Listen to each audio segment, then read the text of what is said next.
warahmatullahi wabarakatuh. Kami dari kelompok 2 akan mempresentasikan hasil kerja kelompok kami terkait protokol keamanan informasi kriptografi perbankan online yang terdiri dari Andika Rizky Sururi, Raisa Sinta Siregar, dan Dinda Regista Aprilia. Selanjutnya akan dimulai oleh rekan saya. Baik, untuk digital banking sendiri, digital banking itu masuk pada penyedia layanan perbankan yang memungkinkan nasabah untuk melakukan transaksi keuangan, mengakses informasi rekening, dan mengelola keuangan secara online menggunakan aplikasi seluler, web, ataupun platform online lainnya.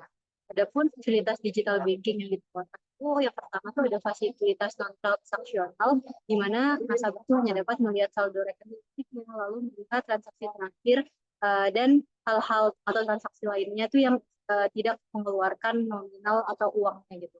Lalu yang kedua tuh ada fasilitas transaksional di mana artinya nasabah itu akan melakukan pemindahan dana dari rekening miliknya ke tempat lain. Jadi di sini itu bisa berupa transfer dana antar rekening lalu membayar tagihan.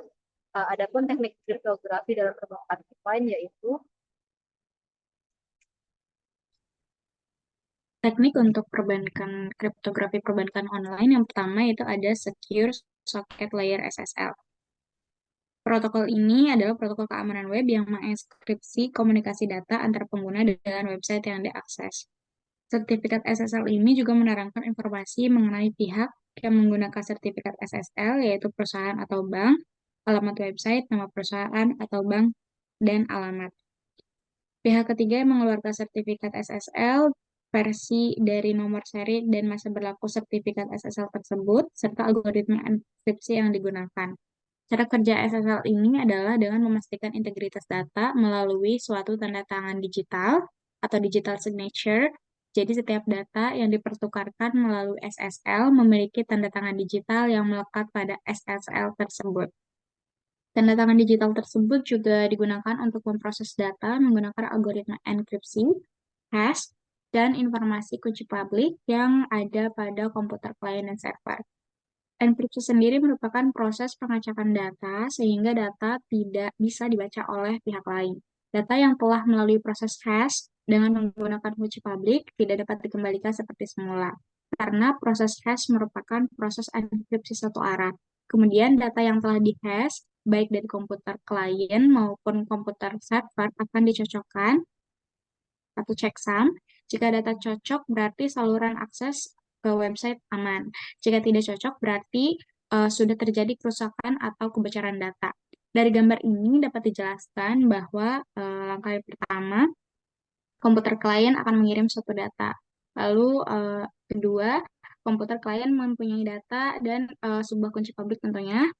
Lalu di nomor 3, komputer klien melakukan proses hash antara data dan kunci publik. Di nomor 4, komputer server mengambil data secara acak. Lalu selanjutnya komputer server mengambil kunci dari kunci publik yang tersimpan di server. Untuk proses ke-6, komputer server melakukan proses hash antara data dan kunci publik. Lalu proses terakhir, komputer klien membandingkan data yang telah hash miliknya dengan data yang telah di-hash milik komputer server. Jika kedua data sama, maka data tidak rusak dan saluran SSL aman. Selanjutnya, oleh rekan saya.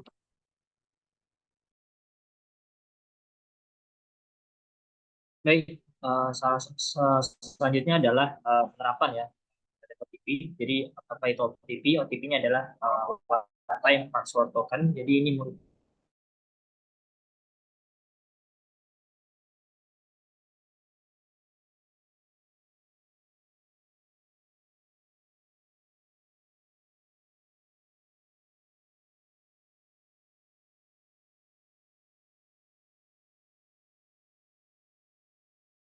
tertentu seperti itu.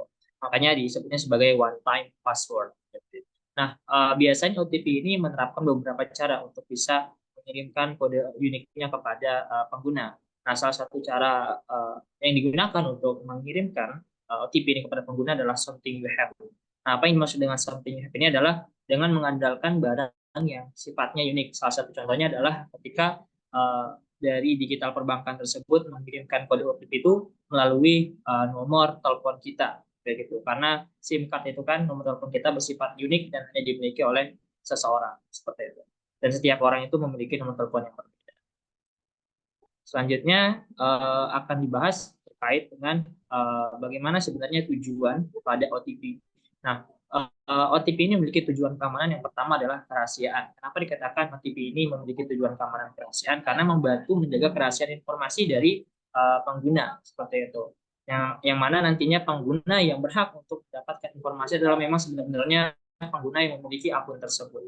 Yang kedua adalah autentifikasi. Nah, autentifikasi ini memiliki satu tujuan, merupakan satu tujuan utama dari OTP, yaitu untuk memverifikasi sebenarnya betul atau tidak identitas dari pengguna tersebut.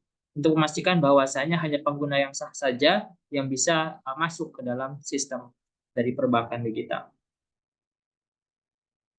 Selanjutnya, berikut ini merupakan cara kerja dari OTP. Yang pertama, OTP ini dia akan melakukan generate secret key-nya terlebih dahulu, kemudian dia akan menentukan jumlah waktu unique epochs-nya terlebih dahulu. Nah, waktu unique epoch-nya ini nanti akan dilakukan pembagian pada proses dividing time untuk menentukan seberapa lama nantinya durasi dari OTP itu, gitu ya, sebagai batas maksimumnya. Kemudian hasil dari dividing time ini nanti akan kita gunakan untuk melakukan generate dari fungsi hash-nya. Nah, nanti setelah didapatkan hasil dari fungsi hash, akan diambil beberapa digit dari fungsi hash tersebut pada tahap truncate, gitu ya. Nah, setelah diambil beberapa digit tersebut, nah, digit tersebutlah nanti yang akan dijadikan sebagai format OTP.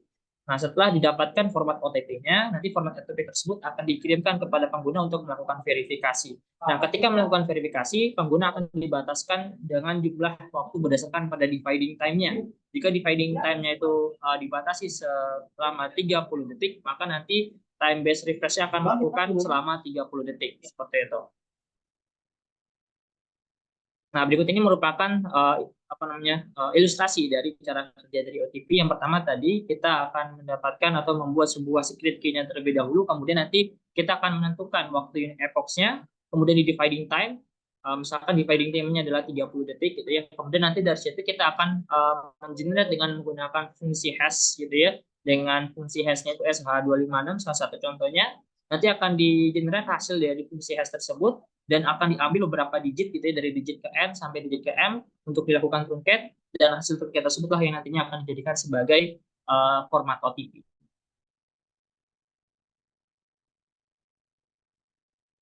Selanjutnya dalam keamanan perbankan digital, di sini tuh saya tuh akan menggunakan user ID dan password, di mana user ID itu berguna sebagai sistem identifier, jadi dia itu bukan sebagai sebuah authenticator untuk apa ya, membenarkan apakah user ini benar.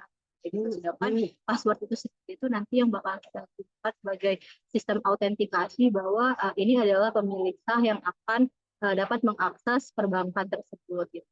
Nah, terus authentication method di sini itu biasanya menerapkan something you know, di mana kita itu akan mengandalkan password atau PIN yang dimiliki oleh nasabah. Jadi kalau contohnya di BNI sendiri, kita tuh di sini memiliki user ID dan MPIN atau PIN yang digunakan untuk login ke dalam BNI mobile milik kita. Namun nantinya jika kita ingin bertransaksi, kita itu akan diminta untuk memasukkan kembali PIN yang berbeda untuk benar-benar memastikan bahwa transaksi tersebut itu benar-benar dilakukan oleh orang yang berhak atas hal tersebut.